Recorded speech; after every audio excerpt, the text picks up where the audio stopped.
Were you and your family deported at any time from where you were staying? Yes, of course.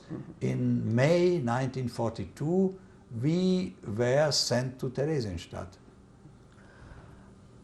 Did you understand what Theresienstadt was at that time? We had some idea, we didn't know it sort of in great detail, but yes. What did you think it was? Where did you think you were going? Well, we knew it was a camp. And we knew where it was. I mean, it's in the middle of Bohemia. We knew it very well. And, okay. How were you asked to, how were you told that you were going to be deported? Well, you got from the Jewish community center, you got tickets. It was saying your number, your transport number, you are in transport so-and-so. AU1 was our transport. Your number is 723, and you have to appear at this and this address on that and that day, and that's what we did. Where was Theresienstadt? Where was Theresienstadt? Theresienstadt is about 50 miles north of Prague. And what type of town was it, or ghetto? It is a fortified. It's a fortress, really, which was built by Joseph II and named for his mother, Maria Theresia, Theresienstadt. And it was a fortification. The intention of it was to fortify the country against the Prussians, the Germans. It didn't work, though. Yes? Who is responsible for establishing Theresienstadt? Well, Joseph II. I mean, in the present day when you were asked to... Oh, well, the Germans, well, I don't know. The Germans simply, what they did was, in the first place, they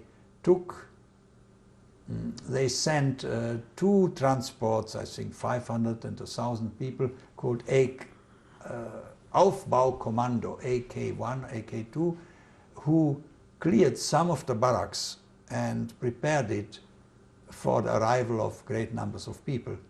Who are these AK1s and AK2s? They were people from Prague and the surroundings, young people who had the strength to do that.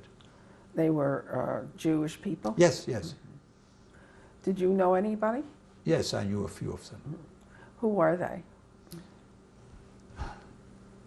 One was called Fritze Gross, but that doesn't help you much.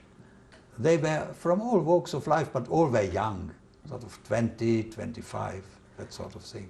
What type of work were they doing? Well, they cleared out the barracks, they whitewashed them, they built these, how do you call this, three-tier beds, bunk beds there, and that's basically what they did, yes. Did you know their leaders? No. When you were notified that you were going to be deported, who in your family was notified? My father, he got the tickets for all of us. So it was you and your mother? My father, my mother, myself, my sister, and my brother. There were 5 of us. Was there a process of registration in your community for Theresienstadt? No. Okay. What did they tell you that you could take with you? 50 kilograms. There was no other specification. 50 kilograms of stuff. Of stuff.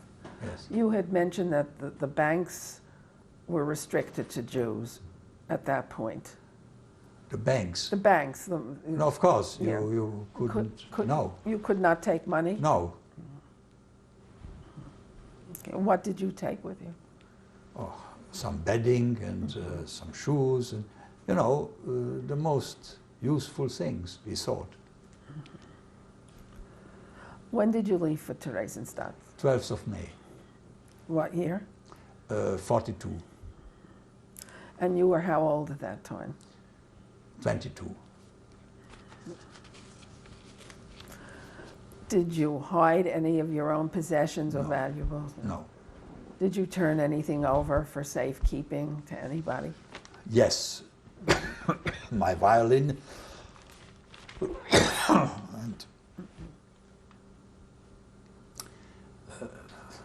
nothing really very important. our piano was taken to one of our friends, Czech friends, in Rostock and things like that. Where did people assemble? In a large hall in Prague, which used to be the... my English is very poor today. I can't... It was like the Javits Center, only much, much smaller. It was a large center. That's right. Commercial center, and was taken over for this purpose from time to time. What part of Prague was it?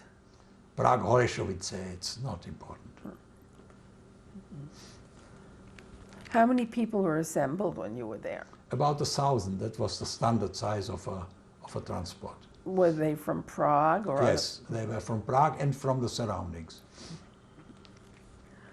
What happened at this assembly point when you got there? Well, it took about 2 days or 3 days to get everything organized as far as the Germans were concerned. Nothing very dramatic happened, and then we were put into cars. They were actually normal railway cars, and in a couple of hours we were in Theresienstadt, yes.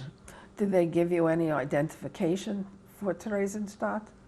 Well, we had the numbers on us. No. Any ID cards? No. We had, of course, our old Czechoslovak ID cards. These we had with us, yes. When you say your old ones, were they given to you before the Germans came? That's right, yes. The Germans printed a J into it, stamped a J into it later on. That was one of the harassments. What were the conditions like at the assembly point? Well, I mean, it was just a concrete floor, and you made the best you could with your bedding and with your chattels, and sat down or made a kind of bed for yourself. Who was supervising this whole process? Oh, I really don't know. Okay. How many people were sent with your transport? About 1,000. How many transports were there before yours that went? Do you know? Oh, I can't tell you that either, but look, you can get an idea. First of all, you can have an exact report in this book, but they were called A, B, C, D, etc. Ours was called AU1, so you can see that there had been at least 25 and more, and AU, so no, that must have been about 40 transports in front of us, simply. When did you arrive at Theresienstadt? On the 14th, I think. I'm not quite sure whether During it was the day 13th. or? Yes, during the day, lunchtime. Where did the train stop? Bohušovice. What was Bohušovice? Bohušovice is a small rural railway station which is about 2 kilometers, let's say a mile away from Theresienstadt. There is no train connection to Theresienstadt as such. That's the nearest. When you came to the town, Yes. at the railroad stop, what did you see there? Well, there were some sort of a detachment of Jews who were taking us over, so to speak, and they marched us into Theresienstadt. Those people who couldn't walk were put onto hand cars and were transported that way. Were there any Germans there? Or? Maybe, but not in any, I suppose there must have been, I can't remember. Mm-hmm. Okay. Did anybody say anything to you from the camp, or? Well, no doubt people were saying things, but I really can't remember anything very specific.